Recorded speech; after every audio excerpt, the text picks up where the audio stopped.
Bonjour, Citoyen TV, la chaîne de l'Afrique digne et de sa diaspora, vous présente les brèves. Au sommaire, Diaspora voyage à la haie, Guinée par Luc Michel, Grèce par Valérie Bugot et Jean-Michel Vernochet, et pour finir France par TV Liberté.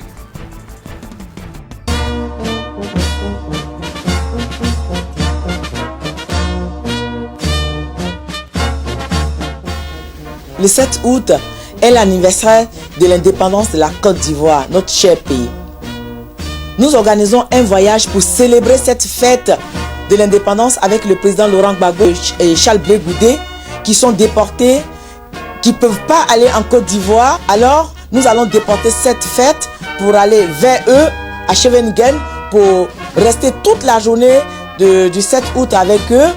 Et il faut que la fête soit belle pour leur montrer que nous sommes avec eux, pour dire au président Laurent Gbagbo que c'est lui que son peuple reconnaît, c'est lui que son peuple a choisi et que nous devons être avec lui pour lui montrer que nous sommes là, nous l'aimons et que c'est lui le président de la Côte d'Ivoire.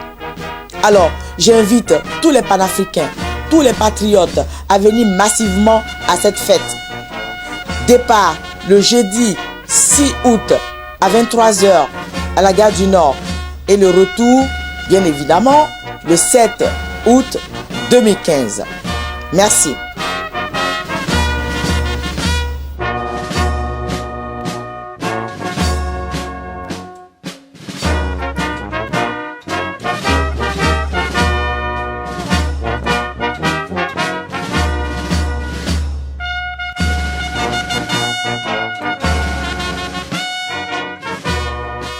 Tout de suite, Guinée par Luc Michel.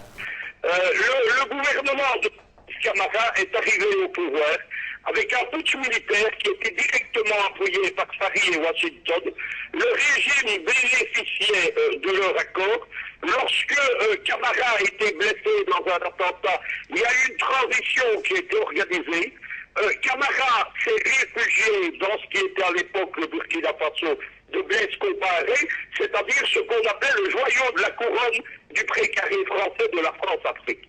Il a ensuite participé à ce processus qui a conduit à l'arrivée au pouvoir d'Alpha Condé. Il faut quand même rappeler qu'Alpha Condé était accusé par la totalité de l'opposition de Guinée-Conakry en France d'être un agent des services français. Il a participé à beaucoup d'opérations en appui de la France-Afrique. Moi, je n'ai de sympathie dans cette affaire pour aucun des deux camps. Et malheureusement, comme dans beaucoup de pays africains, il n'y a pas une alternative qui s'est dégagée. Il y a quelque chose de spectaculaire dans le retour de Dadis Camara, c'est-à-dire qu'il illustre la nouvelle donne géopolitique en Afrique, c'est-à-dire qu'aujourd'hui, ce n'est plus Paris qui fait la loi dans l'ancien précaré français, mais Paris, depuis le retour avec Sarkozy et Hollande de la France dans l'organisation politique de l'OTAN, fait en Afrique la politique de Washington et de l'Africom. Être un président au service de la France-Afrique ne vous garantit plus de ne pas être chassé du pouvoir. Alpha Condé fait partie des 14 chefs d'État dont Obama a demandé le départ lors du sommet USA-African Leader à Washington en août 2014. Il faut quand même rappeler que c'est une belle illustration de l'hypocrisie occidentale, puisqu'on nous dit qu'on veut mettre dehors des chefs d'État qui sont restés trop longtemps au pouvoir. M. Alpha Condé est à son premier mandat. Ce qui s'est passé depuis quelques semaines, c'est qu'au départ, notamment toute la presse liée au groupe de M. Soros, c'est-à-dire ce qu'on appelle les vitrines légales de la CIA, appuyait l'opération du retour en politique de Dadis Camara. J'ai, sur les antennes d'Afrique Média, fait un sujet là-dessus d'ailleurs dans le débat panafricain, et j'expliquais que l'affaire de 2009, qu'il ne faut pas passer sous silence, on a attaqué une manifestation autorisée de l'opposition, on a enfermé dans un stade des milliers d'opposants, on en a tué plusieurs centaines, et on a violé au moins une centaine de femmes. Ce sont des choses inadmissibles, c'est une épée de Damoclès qui était au-dessus de la tête de Dadis Camara depuis longtemps. J'avais souligné quand il a annoncé son retour que c'était quelque chose qui allait intervenir. Ce qui est tout à fait bizarre, et je n'hésite pas sur le mot, c'est que visiblement depuis une quinzaine de jours, Dadis Camara est la cible de la soi-disant Cour pénale internationale, il est la cible de certains médias français et américains, évidemment la cible des médias du régime de monsieur, bien entendu, Alpha Condé, et ça c'est de bonne guerre. Mon analyse, elle est simple, je pense, et ça sera ma chute, je pense qu'on a fait le choix dans un certain nombre de pays africains, on est passé d'un plan A qui est d'amener au pouvoir une opposition pro-occidentale à travers des révolutions rampantes. Ça ne marche pas bien en Afrique. Ça ne marche pas en Afrique parce que les masses africaines ne se laissent plus avoir. Je vais dire qu'on a plus de maturité politique au Burundi ou en République démocratique du Congo qu'on en a eu en Ukraine, par exemple. Mais aussi parce que les gens qui concoctent tous ces plans ne savent pas ce qu'est la vie politique africaine ou la mentalité africaine. Je pense qu'on est passé à un plan B qui est de plonger un certain nombre de pays dans le chaos, comme on l'a fait en Centrafrique, par exemple, ou au Mali, et les maîtres d'œuvre de tout ça qui sont à Washington. Paris, ici, ne fait plus que porter des valises pour les autres, ce qui ne veut pas dire que ce qui reste de la France-Afrique n'est pas dangereuse. J'ai dit d'ailleurs que c'était l'occasion pour les Africains de s'en débarrasser, mais les gens qui sont les maîtres d'œuvre de ça à Washington, évidemment, espèrent que du chaos se dégagera, évidemment, des régimes dociles, des interventions militaires, des phénomènes de reconstruction. On est malheureusement dans des gens qui ne s'occupent pas du tout des masses africaines, qui se moquent tout à fait de la stabilité ou du développement de l'Afrique et qui sont prêts à n'importe quoi pour ce que moi j'appelle une grande opération de recolonisation de l'Afrique au profit de Washington. Elle a commencé, ça sera mon mot de fin, cette opération elle a commencé par l'organisation de l'Africom par George Bush en 2007. Il y avait à ce moment-là une base militaire américaine à Djibouti. Il y en a maintenant près de 35 en attendant la super base de l'US Navy à Sao Tomé avec une flotte américaine permanente qui fera la loi dans le Tout de suite, Grèce par Valérie Bugeaud et Jean-Michel Vernochet.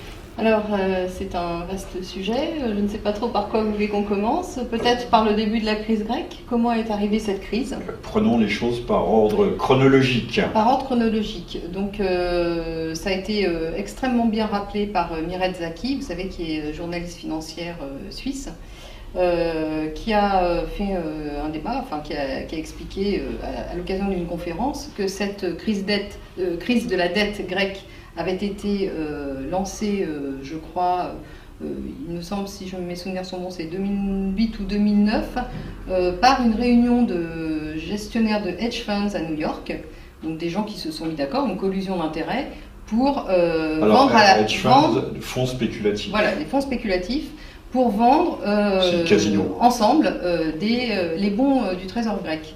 Vous savez que les marchés financiers sont extrêmement moutonniers. Donc quand ils ont vu qu'il y avait un risque sur la dette, tous les gestionnaires de fonds se sont mis à vendre la dette grecque. Et la Grèce s'est donc retrouvée à devoir payer des taux d'intérêt énormes, puisque vous savez que moins les gens veulent des fonds d'État, plus les intérêts de ces fonds augmentent pour attirer justement le chaland. Donc en réalité, la Grèce s'est retrouvée donc de facto exclue des marchés financiers parce qu'elle ne pouvait pas, assurer des taux d'intérêt enfin là c'était monté à plus de 20%, je crois, hein, ou un peu moins, mais enfin autour de 20%. Donc elle s'est retrouvée exclue des marchés financiers et c'est comme ça que la crise grecque a commencé. C'est exactement dans ces conditions. Donc c'est une collusion d'intérêts de hedge funds dont l'un était dirigé par Soros. N'oublions pas que Soros, c'est lui qui a fait tomber, qui avait manigancé pour faire tomber l'Angleterre. Hein, vous vous souvenez de cette histoire, la livre sterling. Donc derrière cette... Alors ça c'est la cause technique, je dirais. Et derrière cette cause technique, on peut aussi se poser des questions, puisque le gouvernement grec a fait a découvert, par des moyens... je crois qu'ils ont fait appel au Danemark, enfin à des foreurs danois ou quelque chose comme ça, qu'ils avaient d'énormes réserves pétrolifères et surtout gazières, donc au large de la Crète, et ce qui rend la Grèce potentiellement aussi riche que l'Iran. Vous voyez que c'est pas bon signe du tout. Il y a également d'immenses réserves en mer Égée, mais qui sont disputées, Voilà. disputées et partagées avec Chypre, mais avec la Turquie, avec Israël, puisque le Léviathan, qui serait une immense nappe gazière, s'étendrait comme par hasard devant les côtes de Gaza. Voilà. Ah oui, effectivement. Alors, on va remonter un peu là. On va rester au large de la Grèce, mais effectivement, donc on se demande, vous savez que l'Union européenne a pour ambition de faire un grand marché de l'énergie. À l'occasion de ce grand marché de l'énergie qui est déjà mis en œuvre d'ailleurs, puisque en particulier en France, vous savez qu'il y a eu des arrêtés qui sont sortis aux alentours de 2010 pour autoriser Goldman Sachs, JP Morgan, Deutsche Bank, BNP, Société Générale qui a été autorisée aussi, à vendre, à être fournisseur de gaz. Donc fournisseur de gaz, ça veut dire quoi? Vous savez bien que les banques ne vont pas aller financer des infrastructures, etc. Donc ça veut dire de la spéculation pure, des intermédiaires supplémentaires. Et donc à l'occasion de ce grand marché, il semblerait que justement des hedge funds, des fonds, en tout cas des capitaux américains, se soient mis en lice pour la gestion de l'énergie en Grèce. Alors on comprend mieux que l'Europe ne veuille pas du tout lâcher la Grèce, parce qu'il y a un tel potentiel énergétique. Surtout derrière, il y a les États-Unis. Alors effectivement, il y a l'intérêt public affiché américain et les intérêts privés américains qui sont derrière les intérêts soi-disant publics, puisque vous savez que l'Amérique est gouvernée par une caste oligarchique qui a pris le pouvoir en 1913 au moment de la création de la Fed. Donc ça, ce sont des banquiers privés qui contrôlent techniquement et institutionnellement les États-Unis d'Amérique depuis cette date. Donc l'Europe est devenue un satellite de cette petite caste de banquiers, d'oligarques qui sont difficiles à cerner puisqu'ils n'apparaissent jamais en première ligne des entreprises. Enfin, quand on cherche un peu, il y a eu des études qui ont été faites, on retrouve à peu près toujours les mêmes. Et pour finir, France par TV Liberté. Madame, Monsieur, bonsoir. À la une de notre édition Agriculture. Devant la grogne des éleveurs de porc et de bœuf, François Hollande en appelle à la grande distribution pour qu'elle augmente le prix de la viande et aux consommateurs pour qu'ils achètent français. Pour le chef de l'État, les agriculteurs ne peuvent pas vivre que des aides. En effet, les cours actuels de la viande sont aujourd'hui inférieurs aux coûts de production et l'élevage devient ainsi une activité déficitaire. Lors d'une table ronde autour du ministre de l'Agriculture le 17 juin dernier, Stéphane Le Foll avait promis d'alléger les contraintes fiscales. De leur côté, les enseignes de grande surface s'étaient engagées à hausser les prix, mais le compte n'y est pas. Le bœuf n'a augmenté que de 7 centimes le kilo contre une hausse de 5 centimes par semaine prévue dans l'accord. Il manque en outre 20 centimes le kilo pour le porc. La déclaration de François Hollande est donc loin d'avoir calmé la colère des professionnels. Nous avons contacté Lou Motin, éleveur dans l'Orne. Alors François Hollande sollicite les industriels pour qu'ils achètent plus cher leurs produits aux agriculteurs. En réalité, c'est pas très sérieux. C'est comme si on demandait à la ménagère d'acheter son pain plus cher pour faire vivre les boulangers. En réalité, le gouvernement est face à son inconséquence et l'ouverture anarchique des frontières qui livre les producteurs à la concurrence de pays qui sont pas soumis à la même législation sanitaire, à la même législation fiscale, à la même législation sociale. Quand on sait que 80% de la viande consommée dans la restauration collective en France est d'origine étrangère, ça laisse rêveur, ça explique le désarroi des producteurs aujourd'hui, que ce soit en viande, en lait et en céréales également.